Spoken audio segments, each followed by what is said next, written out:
Okay, I'm back again with the remaining part of this video. Um, in this world I would go to, I would demonstrate. You know, when Superman came here into this world, he left his world and came into this world. He was able to do a lot of great, powerful things. Like there were these other three entities that came after Superman. They were all dressed in black. I forgot what you call them. But they had superpowers as well when they came to this world.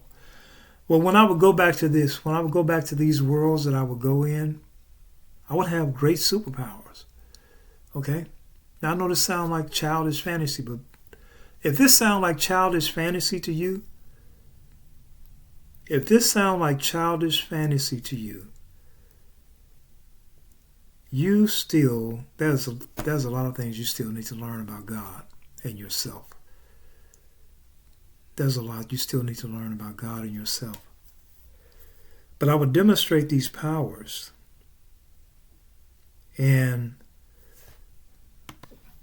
I would try to, display my power and get their approval, and because these were people that I once knew.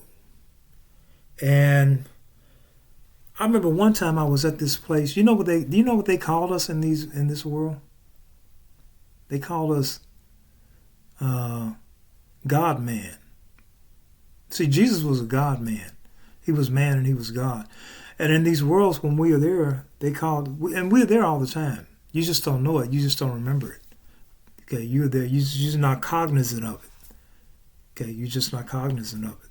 But you're there all the time. We are seated with Christ in heavenly places, the Bible said.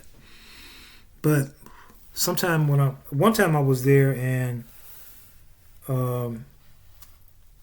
see, you don't know it, but they call us gods too. They do.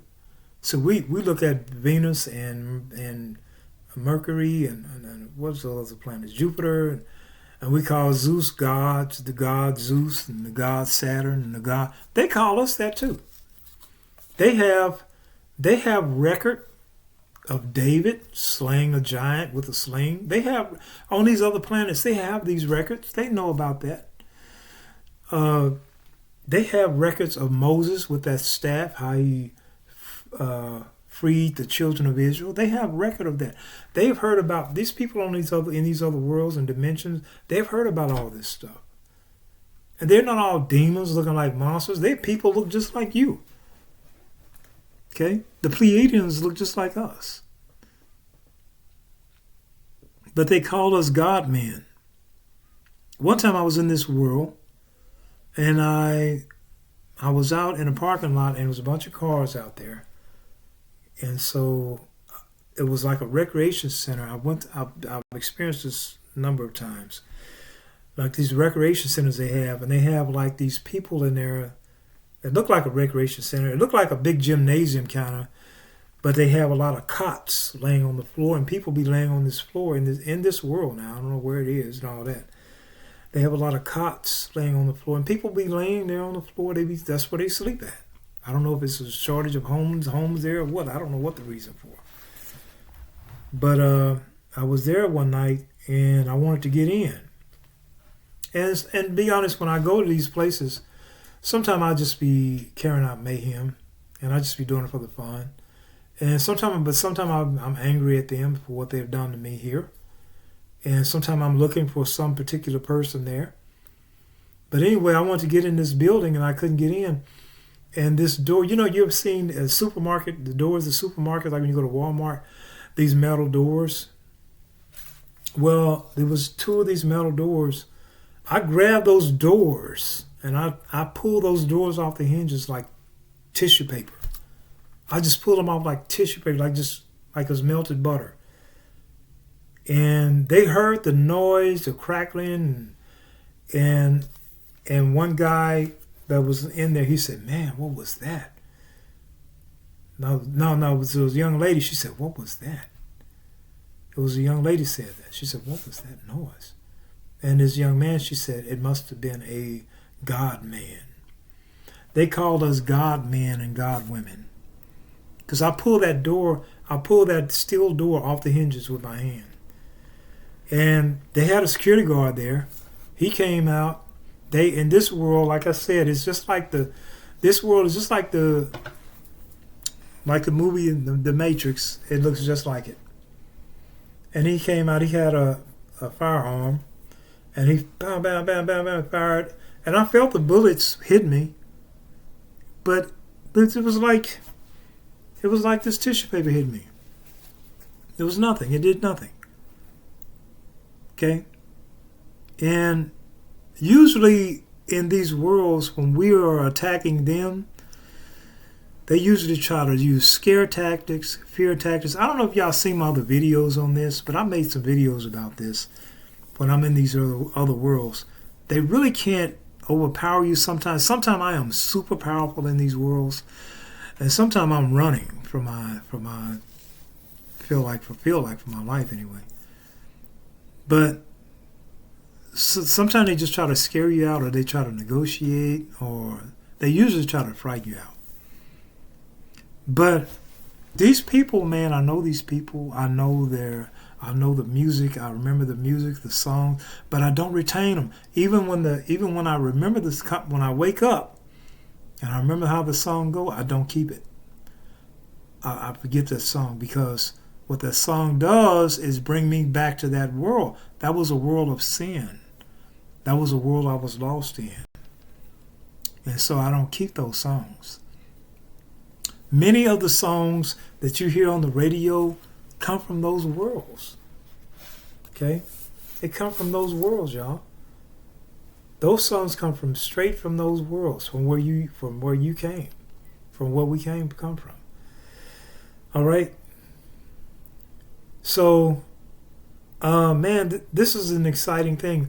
I'll tell you, if you learn to operate in your gift, life will be much more fulfilling. I'm starting to operate in my gift more, and life is becoming more fulfilling. Okay, instead of the hopelessness I had years ago about life and the despair I had, I don't have that no more. Now I have a great expectation of the future. Okay? Find out what your gift is, operate in that gift. It'll bless you. You can bless others. All right? Glass is crooked. I'm not a crook. I promise. And it'll bless others. Okay? But we did exist before we came here. You had families. You had children. You had husbands. You had wives. And when you get to heaven, your wife will no longer be your wife. Although you can come together with her if you want to. And if she wants to, she may not want to be bothered with you. Okay? She might want to go and see the universe and tell you, go on to the marriage supper and get something to eat yourself. Okay? But if she wants to be with you, run around with you, and you want to run around with her in paradise, that's fine. You're going to be free to do that with your wife, with your husband. And, whoever God appoints you. Okay? But in the world that we come from, I don't know, came from or come from, we had families. We had families.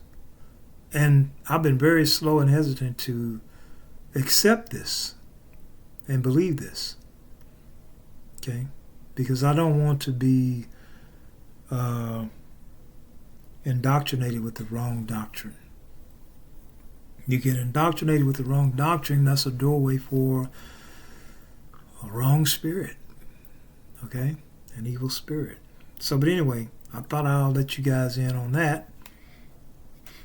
You did exist before you came to this world. I'm going to tell you something else, y'all. Or you all. I believe that if you ask God, He will reveal things to you. All you got to do is ask Him. Ask Him to show you your gift. Reveal your gift. Ask Him, Lord. Say, Lord, I would like to see you.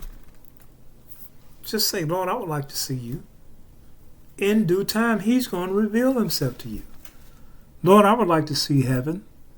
But now, this stuff's this kind of these revelations come with a price tag. Okay? Come with a price tag.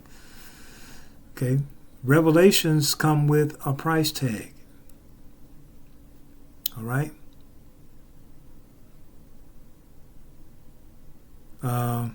Like Paul. Paul said he was given a thorn in the flesh because of all the revelations.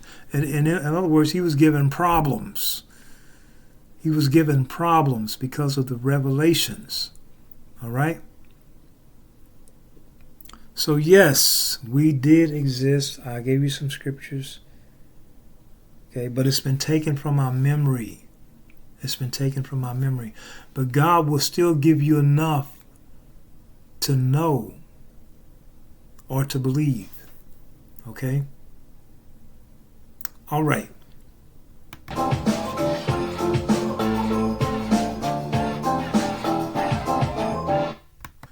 I want to thank you all for listening. Once again, God is still speaking through visions and dreams.